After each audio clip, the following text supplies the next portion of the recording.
গত 17 বছর পতিত সরকারের আমলে এই যে মৌল ভিত্তিকে মূল্য সংযোজন করে জনগণের হিস্সা তৈরি করার কোনো চেষ্টা করা হয়নি। বিনিয়োগের মাধ্যমে উৎপাদন করে কর্মসংস্থান তৈরির কোনো উদ্যোগ গ্রহণ করেনি। বন্ধ শিল্প কলকারখানা আছে সেগুলোকে আমরা চালু করতে চাই, বা প্রাকৃতিক সম্পদ তথা পাথর হোক। কিন্তু অতীব দুঃখের বিষয়, গত 17 বছর পতিত সরকারের আমলে এই যে মৌল ভিত্তিকে মূল্য সংযোজন করে জনগণের হিস্সা তৈরি করার কোনো চেষ্টা করা হয়নি।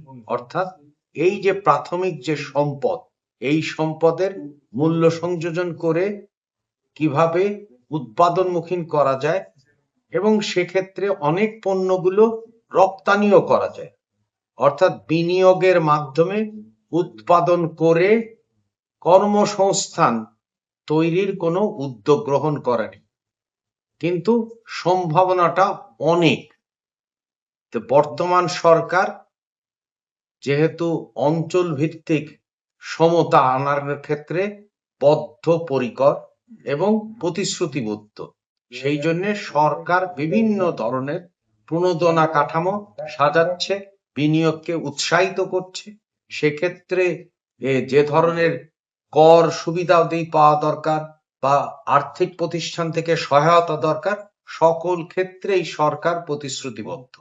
আমরা দেখতে চাই উদ্যোক্তারা বিনিয়োগ করবেন এবং সেই বিনিয়োগের জন্য যে পরিবেশ করা দরকার সেক্ষেত্রেও সরকার সহায়তা করবে। কর কাঠামোর ক্ষেত্রে সরকার সহায়তা দান করবে। আর্থিক অর্থাৎ মূলধন জোগাড়ের ক্ষেত্রে সহায়তা দান করবে। অর্থাৎ সরকার বদ্ধপরিকর যে কর্মসংস্থান তৈরি হবে, এবং সেক্ষেত্রে আমরা দেখতে চাই যে বেসিক যেটা আছে সেটা যেন আরো কার্যকরী হয়, এবং সেক্ষেত্রে যে বন্ধ শিল্প কলকারখানা আছে সেগুলোকে আমরা চালু করতে চাই।